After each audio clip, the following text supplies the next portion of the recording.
ஃபைனலாக சூரியனை வந்து ஒரு காமெடியன் டு ஹீரோ அப்படின்றதெல்லாம் தாண்டி எப்போவுமே அவர் எனக்கு தெரிஞ்ச வகையில் அவர் ஒரு சூப்பர்வான ஆக்டர். அவரால் ஏன் இந்த மாதிரி கதைகளை வந்து ரொம்ப சிறப்பாக பண்ண முடியுதுன்னா அவருடைய லைஃப் எக்ஸ்பீரியன்ஸ் அந்த மாதிரி. அவர் வந்து மேபி என்ன மாதிரிலாம் காலேஜில் போய் டயத்தை வேஸ்ட் பண்ணாமல் வாழ்க்கைக்கு எது தேவையோ அதை வாழ்க்கைக்குள்ளேருந்தே எடுத்துக்கிட்டு வந்துட்டாருன்னு நினைக்கிறேன். அவருக்கு அவ்வளோ லைஃப் இருக்குது.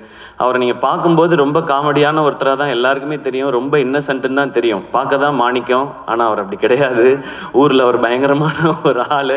அவருடைய கதைகள் கேட்டால் அதுக்குள்ளே எல்லாமே இருக்குது. அவர் வாழ்ந்த வாழ்க்கைக்குள்ளே அவ்வளோ இருக்குது. அது மனசுக்குள்ளேருந்து அவர் வெளிப்படுத்தும் போது இந்த மாதிரியான பெர்ஃபார்மன்ஸ் வருதுன்னு நான் நம்புகிறேன். விடுதலை அவருக்கு ஒரு பெரிய டைமென்ஷன். அதை வந்து வெற்றி சார் வந்து கொடுத்தாங்க. அப்போ அந்த விடுதலை நடந்துட்டு இருக்கும்போதே இந்த கொட்டுக்காளி அந்த படம் பண்ணாங்க. நான் கொட்டுக்காளி ரஷஸ் பார்த்துட்டு சொன்னேன், அண்ணா விடுதலை படத்தில் வெற்றி சார் வந்து உங்களை பயங்கரமாக ஒர்க் வாங்கியிருப்பாங்கன்னு. அவங்க வந்து யாரனாலுமே பயங்கரமாக நடிக்க வச்சுருவாங்க.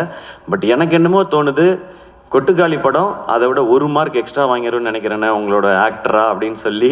எனக்கு அதுதான் ஃபஸ்ட்டு ரஷஸ். அப்போ நான் விடுதலை பார்க்கல. நான் விடுதலை பார்க்காமலே எனக்கு தோணுனது தான். ஏன் அப்படின்னா மேபி அது இன்னும் நெருக்கமாக அவரை நமக்கு காட்டினதுனால. அண்ட் இதில் ஒரு சின்ன ஒரு ஷேடு இருக்குது. அது இது வரைக்கும் நம்ம சூரியன்கிட்ட பார்க்காத ஷேடு.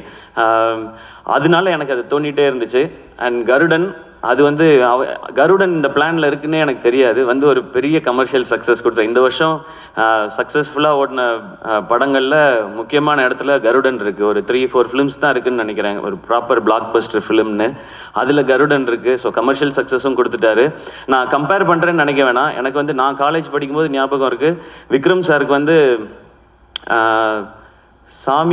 தூள் சாமி பிதாமகன் ஒரே வருஷத்தில் வந்துச்சு. சார் விக்ரம் சார், நான் கம்பேர் பண்ணி சொல்ல சார், அந்த இயர் உங்களுக்கு எப்படி ஸ்பெஷலாக இருந்ததோ அந்த மாதிரி ஒரு ஸ்பெஷல் இயர் சூரியனனுக்கு இந்த வருஷம்.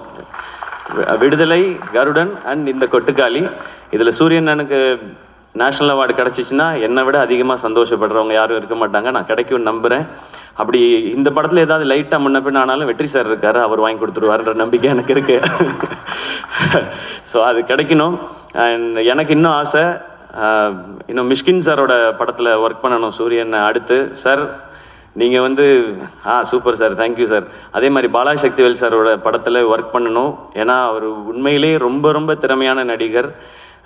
எனக்கு ஏன் அதெல்லாம் நான் ஏன் ஒர்க் பண்ணணும்னு கேட்கலன்னா, அவங்களாம் நிறைய பயங்கரமாக நடிக்க சொல்லுவாங்க. நமக்கு அவ்வளோ வராது.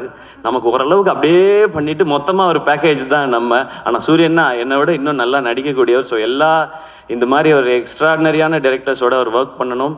இன்னும் நிறைய விருதுகள் வாங்கணும். இன்னும் நிறையா மக்கள்கிட்ட போய் இன்னும் பெரிய பெரிய ஹீரோவாக ரீச் ஆகிட்டே இருக்கணும்.